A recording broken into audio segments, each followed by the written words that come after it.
In this lesson, we'll learn a technique for mirroring poses in 3ds Max. Alright, so this is going to be a really neat technique. What we'll do is work with 3ds Max's dope sheet to have this happen.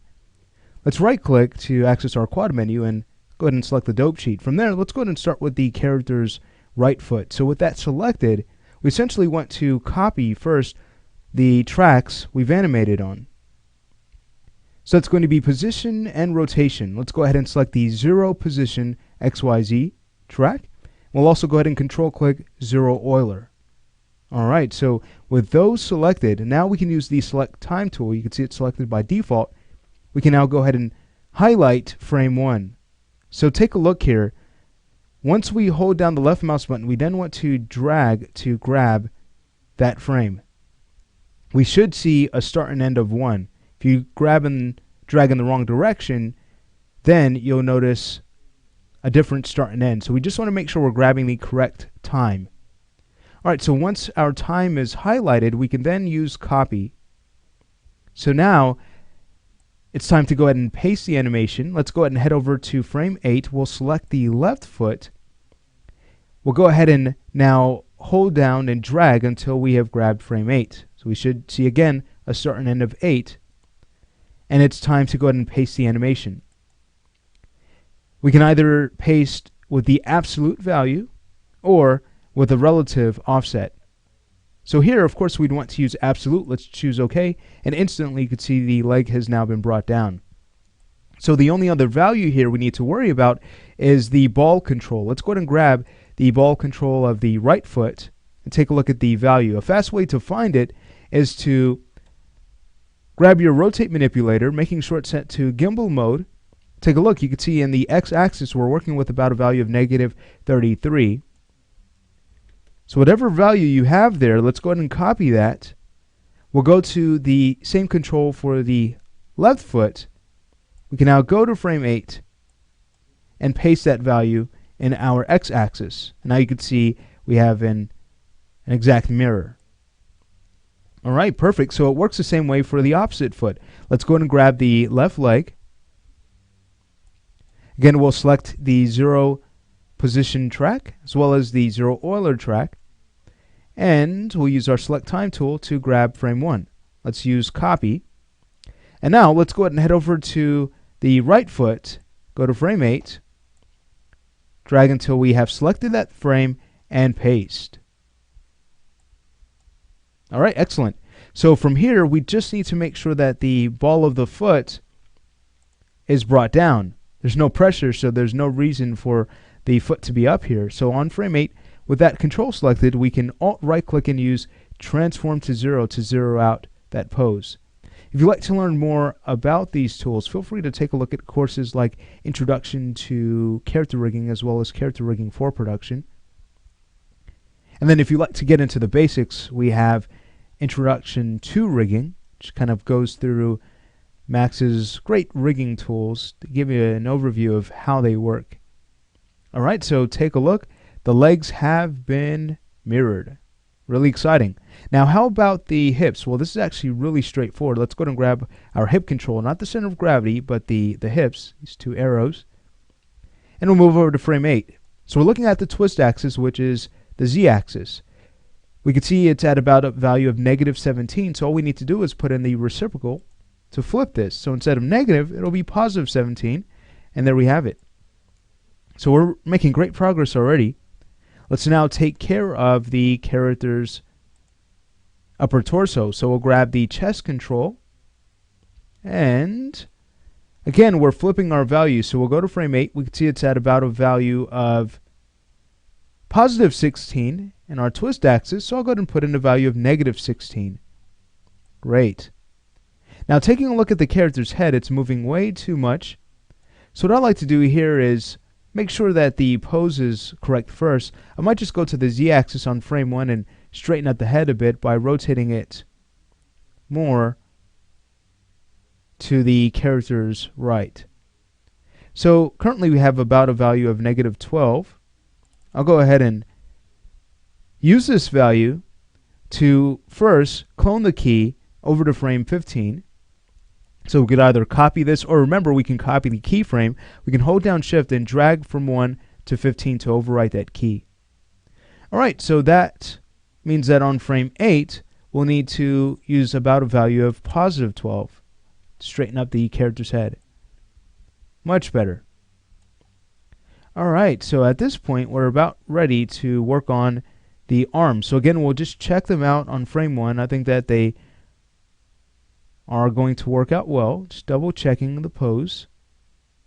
I might just go to the left shoulder here and rotate it out in the X a bit more. I think it was bent too far back. And once we've made that change, we want to clone this over to 15. So we'll hold down Shift and drag from 1 to 15 to overwrite that key.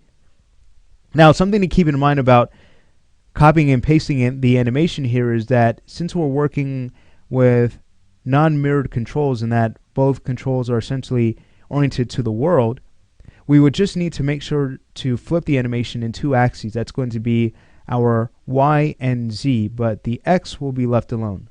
That's this twist axis. All right, so let's go ahead and grab our dope sheet again. We'll start with the right shoulder with that selected. We'll go in, grab the Euler track. We'll go ahead and highlight frame 1. Go ahead and copy the animation. And now let's move over to frame 8. We'll select the left shoulder, select frame 8, and now we can paste the animation. Absolute. So take a look at the arm. It needs to be fixed. And I'll show you a quick way we can do that. We could actually do so from the track bar. We'd simply go ahead and select our key, right click, and now we can go ahead and highlight the channels that we would like to view information of. So it's going to be the Y. Let's go ahead and take a look at that. So you can see our value here is at positive 71. So we'll go ahead and flip that. It's going to be negative 71. You can see how the arm is brought down. And now, closing this key info panel out, let's go ahead and right click on the key again and grab the Z axis and make sure that this is set to negative 26 to bring the arm forward. All right, so you can see now we're getting some swinging action. Really cool.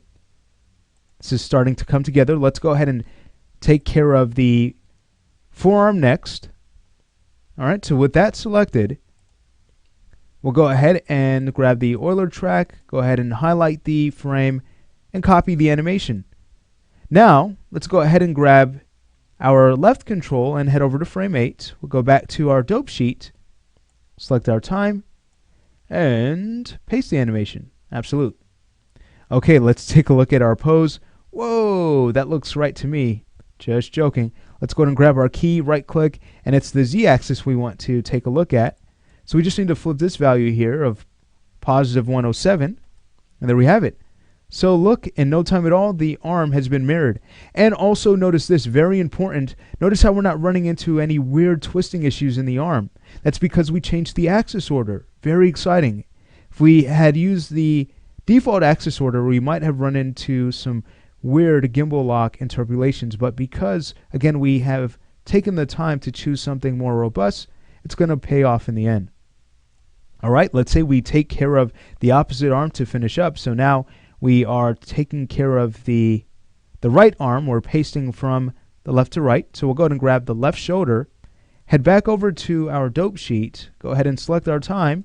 Let's go ahead and grab the Euler track, copy, and just minimize this, head over to frame 8, bring back the dope sheet, go ahead and select the right shoulder, select the frame, and paste absolute. So we know we need to flip our value. Again, I'll minimize the dope sheet to take care of that. I'll close out this info panel. Right click and we'll grab the Y-axis. That's going to be a positive value here we'll need to use. Looking good. Let's go ahead and right click again to grab the Z-axis and use a negative value here, negative 57, to bring the arm back. Very exciting.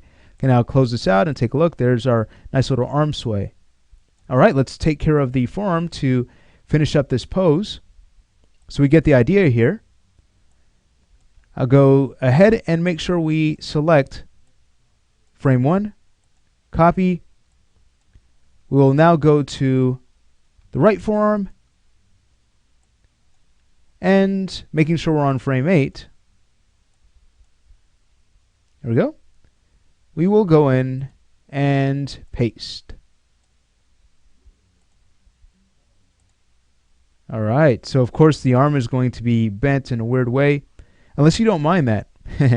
But let's go ahead and right click and adjust the Z axis to a value of positive 62, and there we go. So instantly you could see our animation has been mirrored. Gotta love the animation tools in Max. Take a look. Our run cycle, believe it or not, is making great progress. So once we start to add breakdowns and in-betweens, which will hardly take any time because the hard part is pretty much done, then that means that we can get the cycle done at a very fast pace, which is wonderful news. So let's say we stop the lesson here, and in the next lesson, we're ready to go in and add breakdown poses.